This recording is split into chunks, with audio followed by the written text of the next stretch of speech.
Spoštovane poslušalke, cenjeni poslušalci, pozdravljeni v oddaji Odar, oddaji o sočasnem gledališču.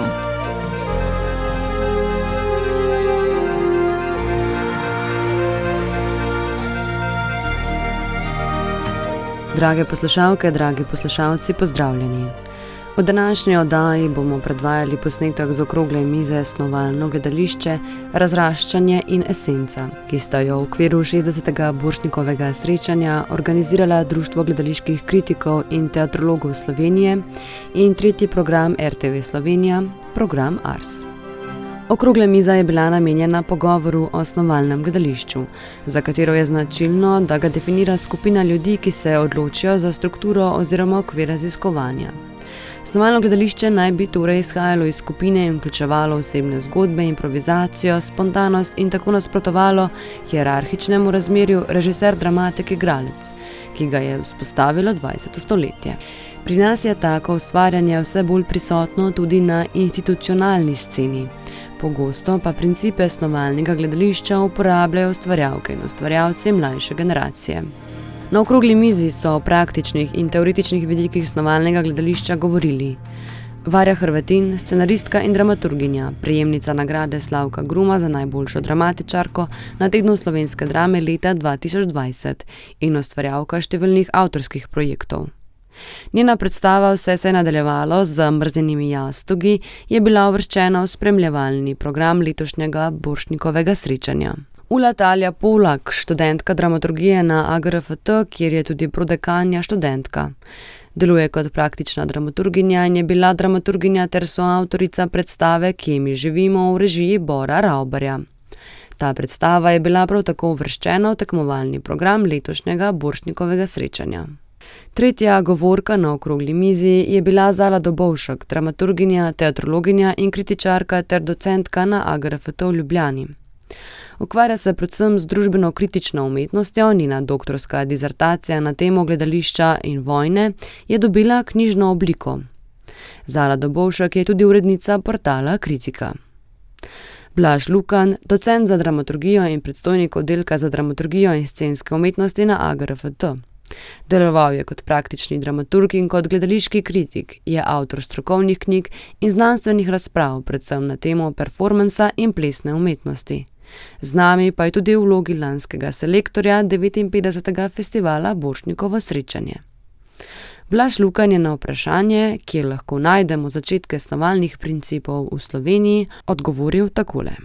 Ja, zdaj lahko bi šel daleč v zgodovino, v neko protozgodovino snovalnega gledališča, tako v nekem evropskem kontekstu, ampak ne bom, tako da, tako čist neko načelno izhodišče, snovalno gledališče je rezultat osamosvojitve gledališč, se pravi osamosvojitve gledališkega jezika, osamosvojitve režije, Se pravi, če govorimo, da je 20. stoletje stoletje režije, se pravi, je tu že izpolnjen nek pogoj za pojav snovalnih projektov, ki seveda se niti niso tako imenovali, so bili videti drugače, kot so videti danes in tako naprej.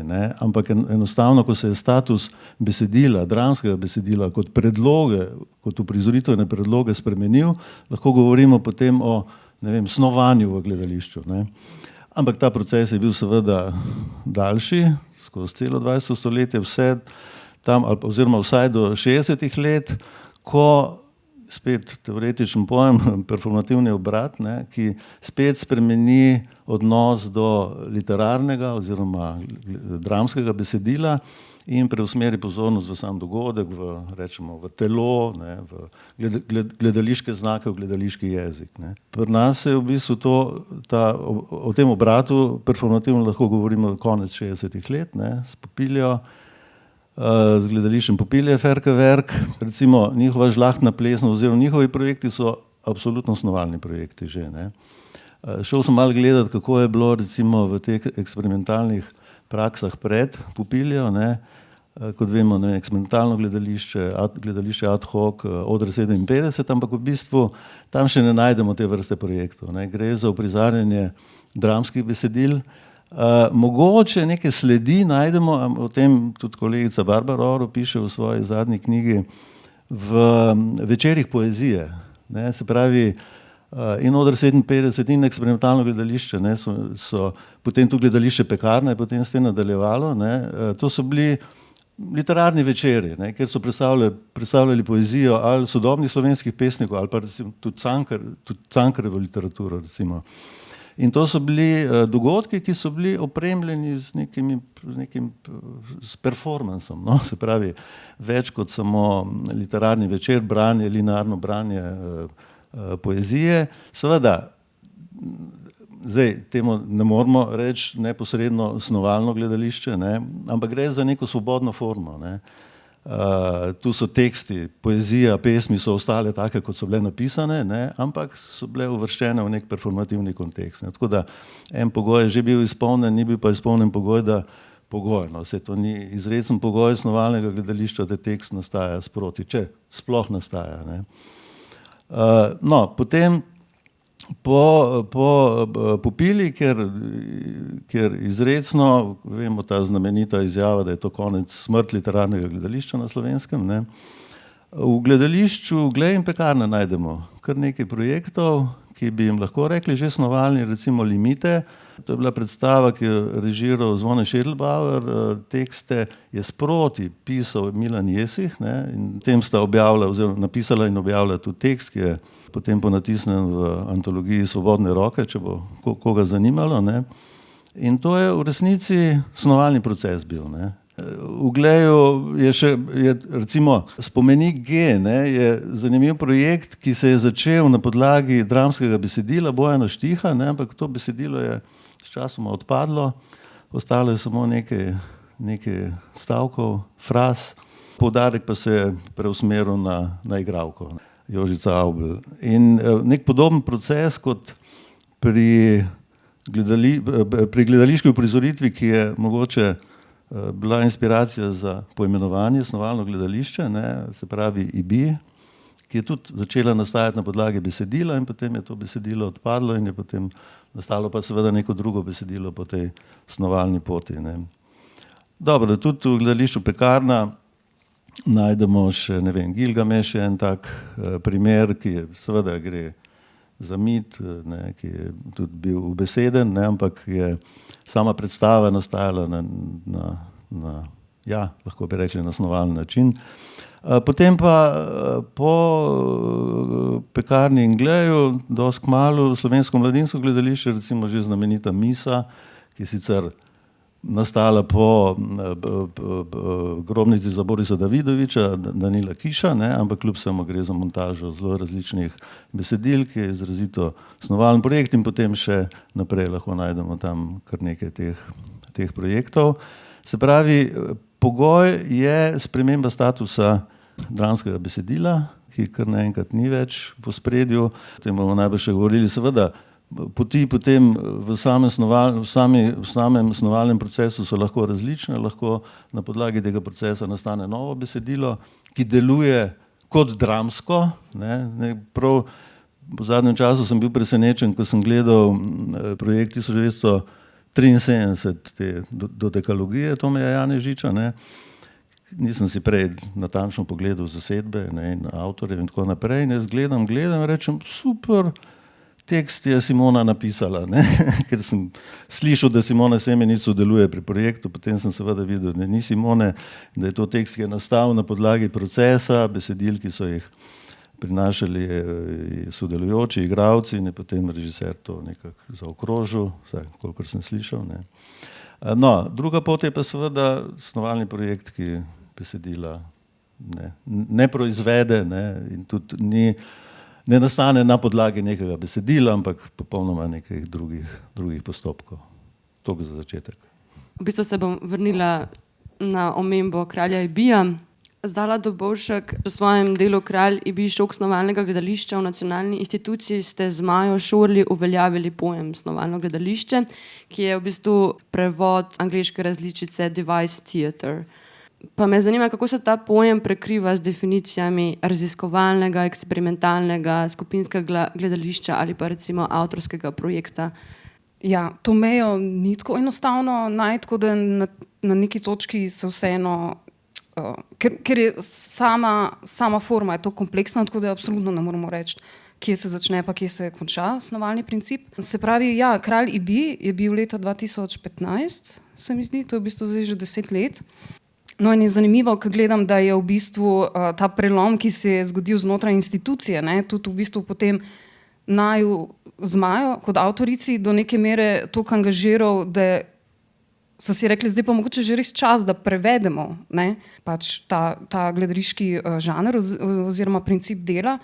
In seveda prej so se že nekako pojavljali raziskovalno gledališče, ki je spet ga lahko vsako gledališče je lahko raziskovalno, eksperimentalno. Tudi seveda lahko marsikdo reče, da je tudi vsako gledališče snovalno, ne. Ampak pač sama beseda je pač izvira čist iz slovarja slovenskega knjižnega jezika in pač je temeljna značilnost je ta, da se nekaj res začne iz samega začetka. Ja, to je bil pač nek predlog in nek poskus in se mi zdi zanimivo, ne, kako se je v bistvu potem ta izraz prijel in se mi zdi, da je v bistvu neka dobra praksa v tem, da prime se tako, da ga začneš uporabljati. Ne? Mislim, da ga vsi začnejo uporabljati ne enkrat, ne trikrat, pa 100krat, vsakič znova, tako kot vsako stvar, v kateri hočeš, da se uveljavi oziroma pač postane prepoznavna.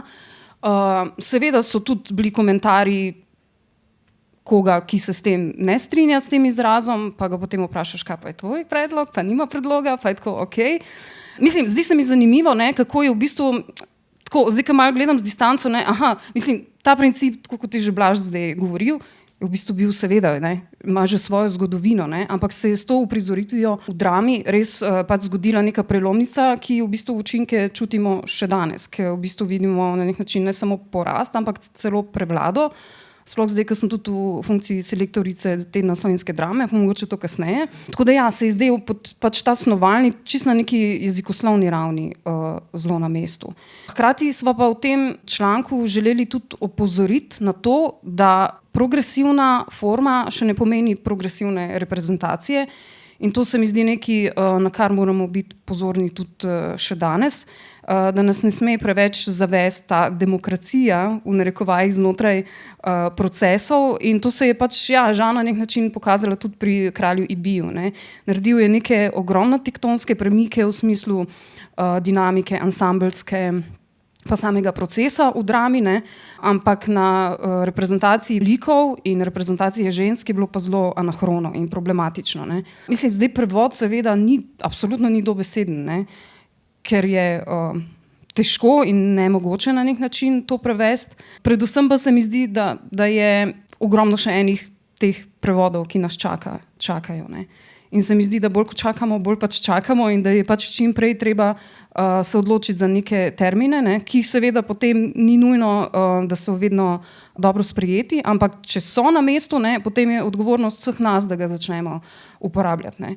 In se spomnim na začetku, ko so z Majo prav tako googlali, ne, vsake toliko časa malo kdo je kaj uporabil. Spomnim se enkrat Petre Vidali, da je tak čez, ne vem, ful hitro v Večeru je bilo že nekaj objavljeno, mislim tudi tako, ne vem, 2017 ali kaj.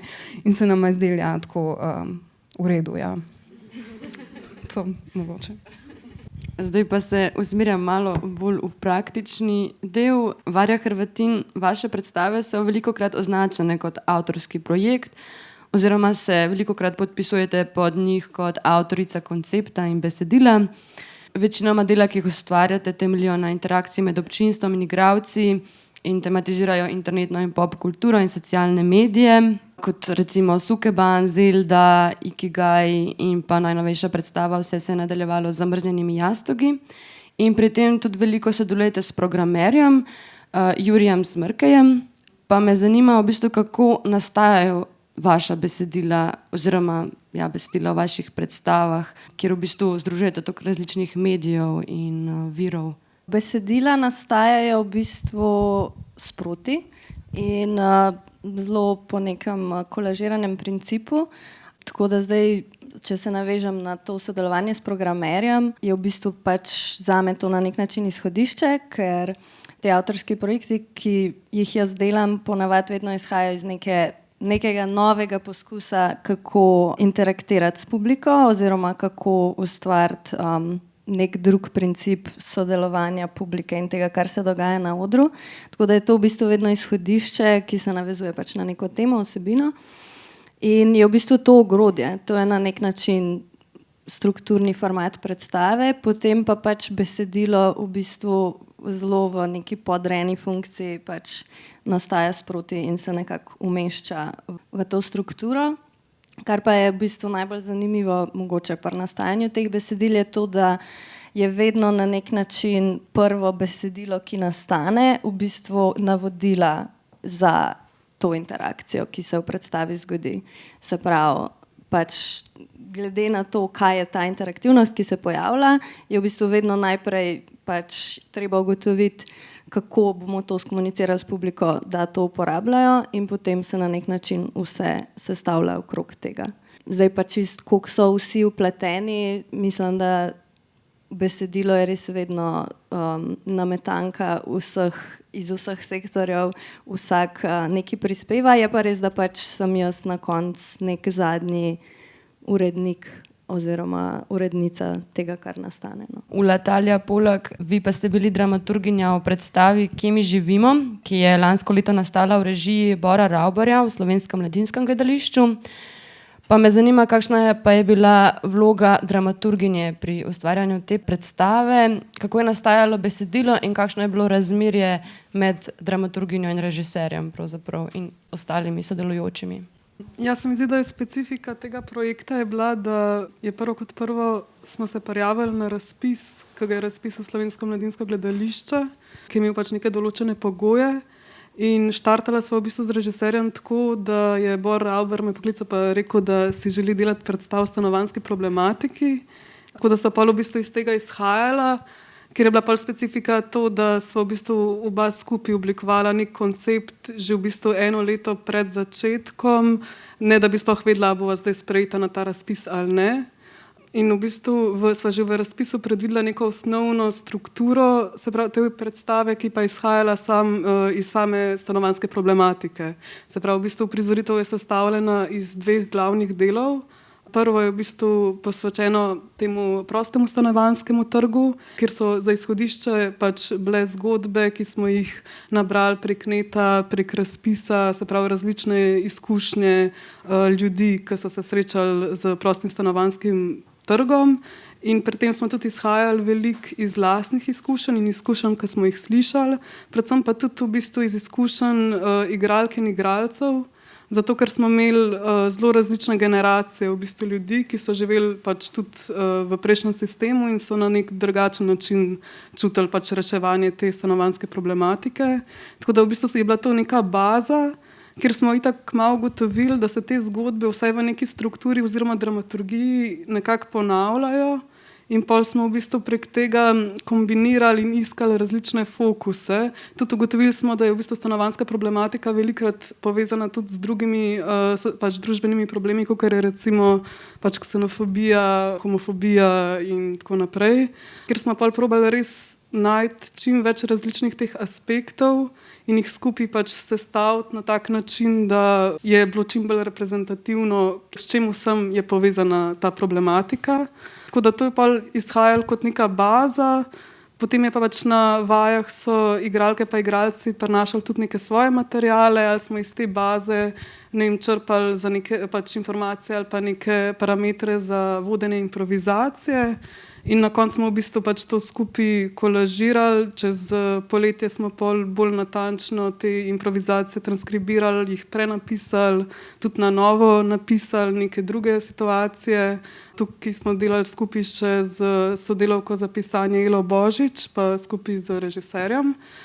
Ta drugi del je pa v bistvu bil kot nek, se pravi, poskus intervencije države oziroma občin k reševanju te problematike prek različnih razpisov, ker smo izhajali iz posnetka, ki še vedno obstaja na internetu, kako oni v bistvu recimo za razpis za dodelovanja, se pravi, neprofitnih stanovanj mladim.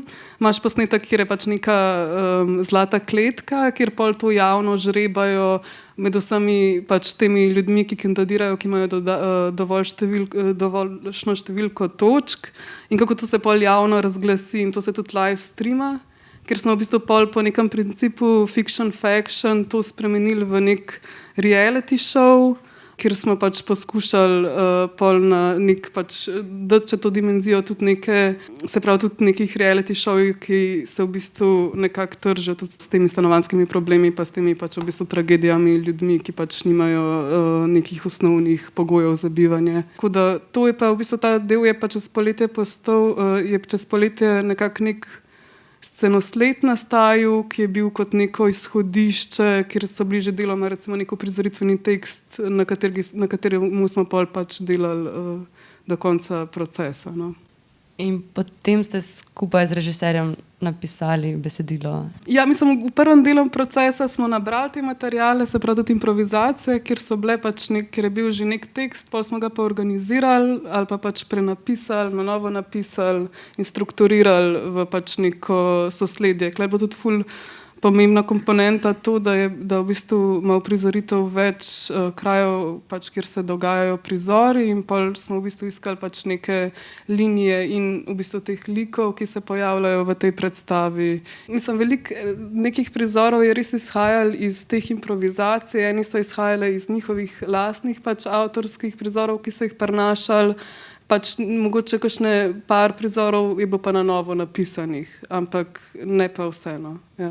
Zdaj pa mogoče še vprašanje pravzaprav za vse, ampak morda najbolj za Zala Dobovšek in Blaža Lukana, glede kritiške perspektive. V gledališču smo kritiki in kritičarke vajene, da ponavadi ocenjujemo predvsem nek končni produkt, torej predstavo, in se le redko kdaj dotikamo procesov ustvarjanja.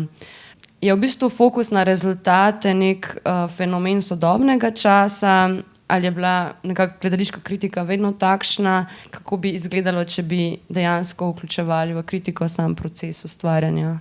Jaz mislim, da bi bilo to zelo kompleksno. Mislim, mogoče se niti ne bi več poimenovalo to kritika, oziroma bi najbrž potrebovalo tudi neko drugo ime, si mislim. Zato, ker se mi zdi, da itak že zdaj, sploh tisti, ki se neposredno ukvarjamo s kritiko in že tudi pred časom je bila uveljavljena, se pravi ta izraz interkritike, kjer že itak vemo, kakšni so procesi, kljub temu, da ne vprašaš, kakšen je bil proces. Ne? Se pravi, ja, do kakšne mere te to kontaminira, do kakšne mere je to pomembno, da veš, pa do kakšne mere ni pomembno, da to veš. Ne? Tako da to so vedno neka taka triki vprašanja, ki so tudi, se mi zdi, povezana s tem, odkot prihaja kritičarka oziroma kritik, ne samo na ravni neke percepcije in pisave, ampak prav iz poznavanja zakulisja procesov in neke senzibilnosti. Ne? Tako da jaz si predstavljam, da če bi zdaj, ne vem, vprašali kritika ali pa kritičarko, ki nikoli ni sodeloval pri gledališki predstavi, se sigurno nek niz vprašanj ne poraja, specifičnih, ne, pri tej osebi. Jaz imam drugače recimo eno mnenje, pa mislim, da sem se prvič začela tako zelo konkretno o tem spraševati pri dokumentarnem filmu Srbkinja, ki spremlja proces predstave Aleksandre Zec, Oliverja Frljića, in isto, ker je on tudi recimo naredil s predstavo Klistirajmo srčka, ne, kjer je tudi razdelil na dva dela in je ta zadnji, ne, skriti del kazal neke zaodrje in nek dokumentarni material. In pač meni se zdi, da sami procesi, tudi če niso zelo osnovalni, ne, tudi če so lahko klasični, se mi zdi, da nosijo ful en potencial in da so lahko dostikrat tudi absolutno bolj zanimivi od same predstave, čisto zaradi neke dinamike. Zdaj, ali je hierarhija, ali je ni, in tudi ko rečemo osnovalno gledališče, ne, da nismo zdaj prehitro, zdaj smo pa vsi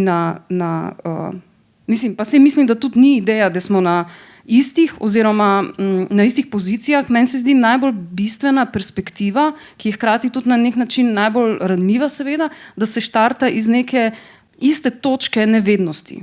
Ne? Da vsi enakopravno, enakovredno vstopamo v nek prostor raziskave. Ne? Da ni te hierarhije, zdaj pa pride režiserka ali pa režiser, ki že vse ve oziroma že celo vidi cilj. Ne? In se mi zdi, da se potem s tem je tudi povezano potem proces. Zdaj, koliko se, mislim, absolutno so to na mestu, ne, vprašanja, ali zdaj kritika to upošteva ali ne, niso pa, v bistvu je pa zelo zapleteno, ne, to vprašanje, ker je na nek način tudi sorodno z nekimi produkcijskimi konteksti, ne? Kjer se jaz tudi spomnim, da so ljudje, ki so malo alergični, ne? Ko včasih kaj to omeniš, ki so tako, ne vem, jaz sem prišel na predstavo, mene v bistvu ne zanima zdaj, ali ste imeli denar, ali niste imeli denar, ali ste delali klasično, ali ste delali snovalno, ne? Kar je tudi fair, zakaj ne, pač to je nek javni dogodek, za katerega ljudje odštejejo denar in se pač legitimno o tem ne sprašujejo, seveda iz strokovnega vidika je pač to eno drugo vprašanje. Tako da ne vem, če je to odgovor, no. Zdi se mi, mislim, absolutno, ker je vse povezano, ne? Ker pač predstava, ki jo gledamo, je posledica nekih odnosov in dinamike in odločitev. In ja, se mi zdi, da je potem čist stvar nekega konteksta, zakam je zdaj ta zapis, pa kako dopušča. Ja, se je Zala lepo zastavila to. Ne vem, nekoč je veljalo, ne vem, Patrice Pavis je nekoč rekel, mene kot kritika pa me res ne zanima, kako je predstava nastajala, ne, njeno ozadje in tako naprej. Jaz pridem v dvorano in hočem videti to ospredje, predstavo kot tako, ne, vse ostalo ne ostane nekje zadaj. Ta odnos je že nekaj časa, kar se je v bistvu spremenil, ne, jaz pravim, da je pač sodobna, ampak to je že nekaj desetletij, kritika je postala bolj kontekstualna, ne, s tem, da pred leti smo govorili o pojavu interkritike, ta izraz se pa ni toliko prijel, recimo, ne? Pa smo imeli na Borštniku simpozij o interkritiki, se pravi kritik, ki je udeležen, ne, v neke procese, ne, ki gleda stvari od znotraj, seveda še vedno piše kritiko, ker se pa pojavi problem potem neke presoje, sodbe, ocene, ne, kako lahko sploh sodi neko predstavo, če je pa sam udeležen. Ampak glede konteksta, absolutno, snovalne prakse odpirajo kontekste, ne. Pri snovalnem gledališču je včasih celo, se pravi, kontekst, tema, ne, ki jo odpre tak dogodek, je včasih, ne bom rekel, da je pomembnejša. Mislim, da ni pomembnejša, gre kljub vsemu za neko razmerje od same invencije, od samega uprizoritvenega jezika in tako naprej. Ne. In tu se kritik dostikrat najde v neki zagati, ne. Tema absolutno pomembna, ni pa uprizorjena tako, kot bi si želel, oziroma vsa sredstva ali niso dovolj izrabljena, ali selekcija ni upravljena in tako naprej. Ne. Montaža zasilna. Ne. Na kaj se osredotočiti? Ne. Dobro, da se v kritiki formulirati oboje oziroma artikulirati oboje. Ne. Se pravi, tema pomembna, zaradi tega je predstava, projekt pomemben, ne. Kako je pa narejen, tu bi se pa pač recimo kaj še dalo, se pravi kombinacija kontekstualnega in normativnega principa, ne, kar ni vedno najboljše, ne. Zdaj, kar se tiče upoštevanja konteksta ali pa procesa, snovalnemu gledališču smo na začetku rekli tudi procesno gledališče, spet vsako je procesno, ne, uprizoritven proces velja za vsak študij, ne, ampak procesno zato, ker je poudarek res na tem procesu in včasih ali pa, ne bom rekel zdaj praviloma, ampak v snovalnih praksah pogosto smo priča, predstavljajo nam svoj proces, ne, povejo, kako so delali predstavo, s čim so se srečevali, kakšne zadrege, ne, poimensko, konkretno govorijo anekdote in tako naprej. To je praksa, ki zelo uporablja te samo nanašalne, autoreferencialne in metamomente, ne, se pravi, nenehno ozavešča, poskuša misliti samo sebe, ne, in jasno, da kritike tu so, in tudi gledalec, no, se moramo tudi o gledalcu govoriti, soočen pač z nečim drugim kar naenkrat, ne, ne spremlja odvijanja neke gole fikcije, v katero lahko pade, se potopi in tako naprej, ne gre za velike razlike v recepciji, ne. Tu pa mora vzeti v račun vse to, ne. Spomnila sem se še sam nečesa, ki je pa v bistvu po moje neko moje opažanje pol kritiško, pol selektorsko, zdaj, ki gledam. Kot sem že rekla, je v bistvu ogromno avtorskih projektov oziroma snovalnih projektov in mi je zelo zanimivo opazovati odnos tekstovnega materiala do uprizoritve oziroma do avtorske ekipe. To je zdaj seveda moja interpretacija, ki jo gledam kot recimo neka potencialna kritičarka, ker se mi zdi zelo zanimivo, da je skoraj brez izjeme, so to precej dolge uprizoritve, nadpovprečno dolge uprizoritve, kjer pogosto opažam, da pa to zdaj sploh nima zveze z kvaliteto, ampak da umanjka neka distanca do lastnega materijala. In to se kaže v tem, da enostavno v tekstu, ki ga gledamo, ni selekcije velikokrat. To še ne pomeni, da je zdaj predstava spodletela ali pa karkoli, ampak se mi zdi, da poskušam tudi razumeti, ker je to nekak material ljudi, ki ustvarjajo v tej predstavi, da imajo do njega absolutno ne samo večjo odgovornost, ampak ja, tudi na nek način protekcijo. Ne? Ker se dostakrat pomislim, mogoče bi ta avtorska ekipa dobila nek dramski tekst, pa bi zelo hitro prej rekla, tle se pa nekaj podvaja, dajmo to ven. Ne? Mislim, ker teh podvajanj, zdaj sem tako nek primer dala, ne? Se mi zdi neko zanimivo, no, opažanje, s čim točno je povezana ta v bistvu kar neka taka gostost, prav tekstovna v snovalnih projektih. Ja. Tako da pol ena taka, mislim, čist pač misel, ne, preblisk je, da v bistvu, ker se s tem tudi spreminja pozicija praktičnih dramaturginj in dramaturgov, ki so pa spet zdaj toliko upeti, da nimajo spet te distance do teksta, da bi bilo fino, da je pol še en zunanji, ki ima še pač v pogled v to neko selekcijo. Ja. Mislim, nič usodnega, ampak je nekaj, absolutno je na tem, se mi zdi. Morda še vprašanje za Ulo in Varjo, ki se tiče tudi pogojev procesa ustvarjanja. Me zanima, kako ocenjujete v bistvu produkcijske pogoje za dolgotrajne snovalne procese, ki jih ponavadi pač zahteva snovalno gledališče v Sloveniji. Produkcijski pogoji so takršni, kakršni so. Vsi vemo, da niso najboljši, je pa stvar tudi tega, da bi se ustvarjalci oziroma producenti tudi mogli zavedati, kaj znotraj tega lahko sploh dosežejo oziroma koliko kompleksno in koliko ambiciozno znotraj teh produkcijskih pogojev si sploh lahko zastaviš nek projekt. Ne. Zdaj, čisto konkretno na primeru, če delaš s tehnologijo, ne, v bistvu v teh produkcijskih pogojih potem ful enega časa in denarja investiraš v delo s tem, in potem mogoče ni toliko časa za neke druge stvari, kakor je mogoče neka tekstualnost in tako naprej. Ampak jaz mislim, da je v bistvu zdaj postalo tako, to je zdaj moje čisto osebno opažanje, da je v bistvu prišlo do ful enega izčrpavanja in da se v bistvu posamezniki na nek način delajo projekte v instituciji za denar, zato da zaslužijo, zato da pa lahko za ful malo denarja delajo projekte na neodvisni sceni.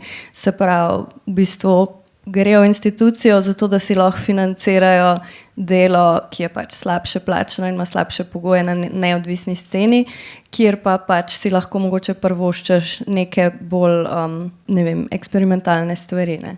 Ampak ja, mislim, da je to stvar res in kje delaš in s kom delaš in kako se vnaprej zmeniš in tudi koliko ambiciozno si to zastaviš. Ne.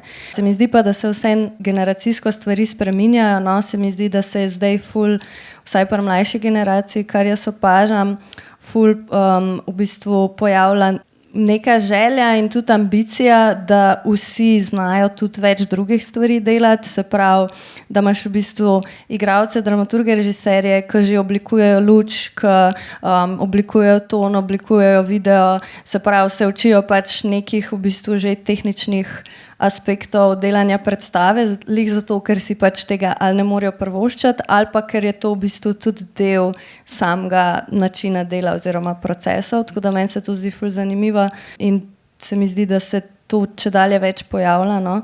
Kar se mi zdi super, ampak ja, to tudi potem govori o temu, kateri sektori so nam pač v gledališču najbolj pomembni oziroma jih najbolj cenimo oziroma jim pripisujemo največjo vrednost, kjeri so pa taki, ki mislimo, da jih lahko na nek način pač nadomestimo oziroma na nek drug način uporabimo.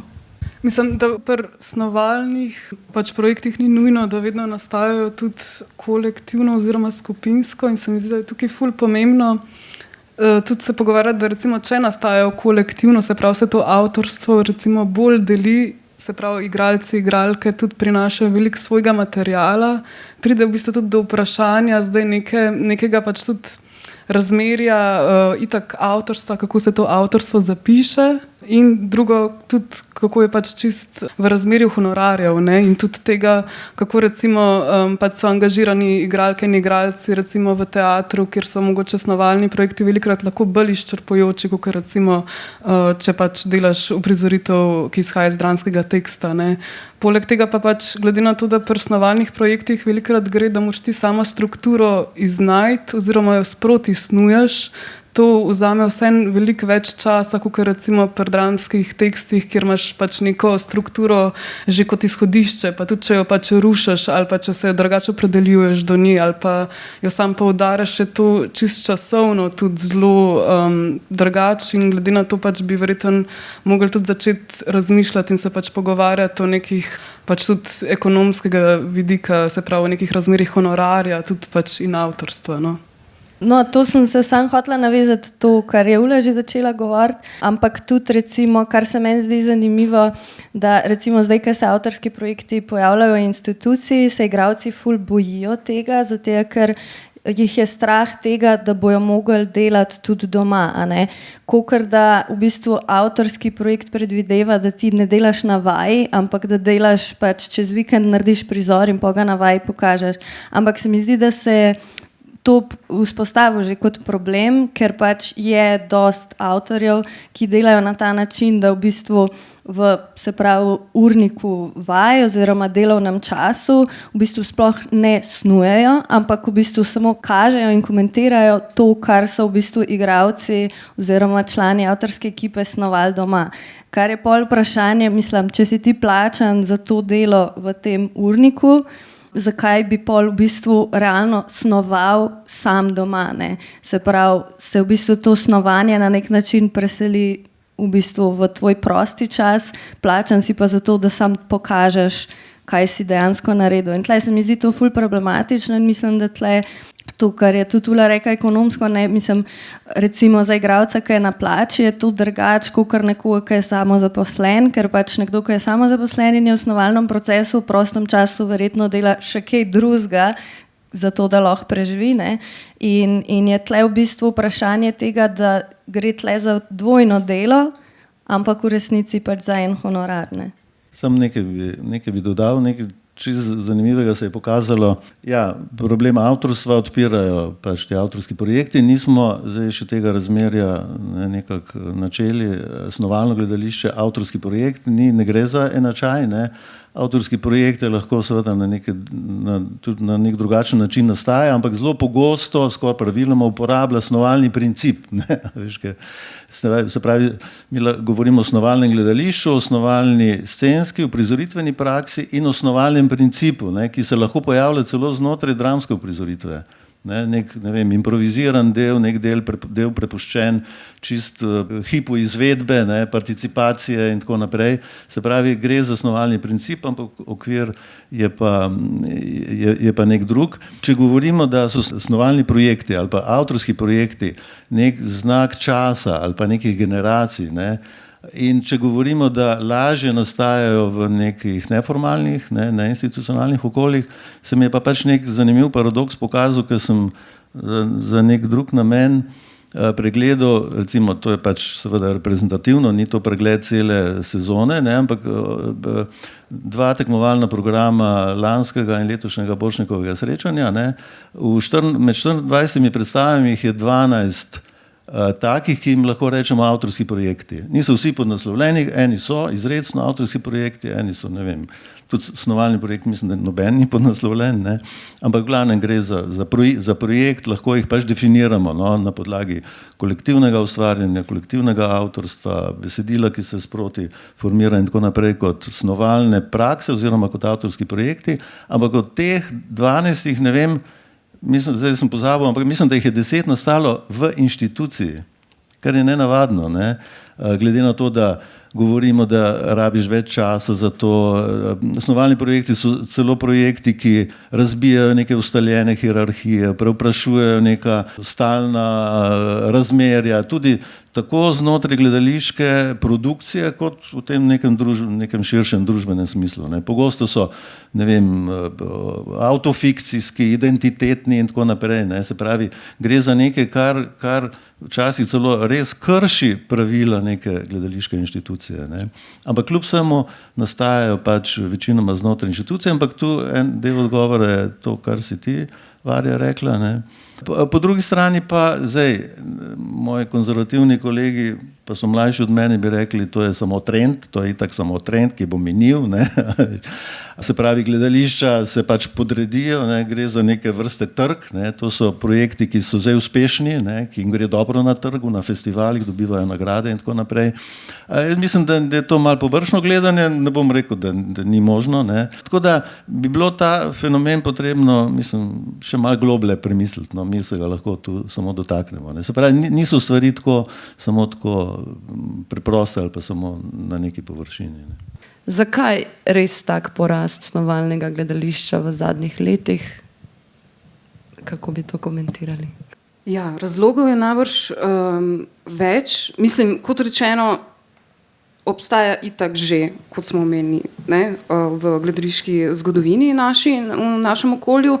Mislim, da na nek način je znotraj institucije je bil en velik vpliv prav ta Lorencijev pristop, oziroma kako je v bistvu spreobrnil način dela v nekih prostorih, ki niso bili temu a priori naklonjeni, s čimer je šel tudi v neko tveganje. Ampak tle se mi zdi nekaj zelo pomembnega, to je bil nek uveljavljen režiser, ki so mu za začetek vsi zaupali. Ne?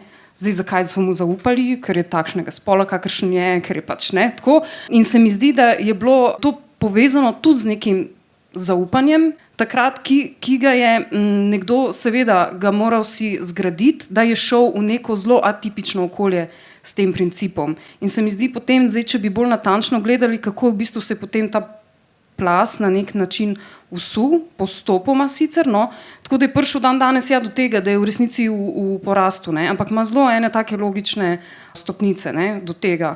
Mislim, jaz bi mogoče odgovorila na to vprašanje bolj iz vidika mlajše generacije, ker se mi zdi, da je definitivno to neka stvar, ki se je recimo mlajša generacija zaželi delati, ko pride iz akademije, ko je še vedno v večini dosti konzervativna, pa pač tradicionalna, nekaj, kar se tudi večino ljudi pač ne dela na akademiji, in se mi zdi, da po akademiji večino si želi pač v bistvu tega delati oziroma se preizkusiti v nekih pač drugačnih projektih. V današnji oddaji Oder ste poslušali posnetek z okrogle mize Snovalno gledališče, razraščanje in esenca, ki sta jo v okviru 60. Borštnikovega srečanja organizirala Društvo gledaliških kritikov in teatrologov Slovenije in program Ars. Pogovor se je moderirala Ana Lurgar. Vabljeni k poslušanju oddaje tudi v obliki podcasta na naši spletni strani.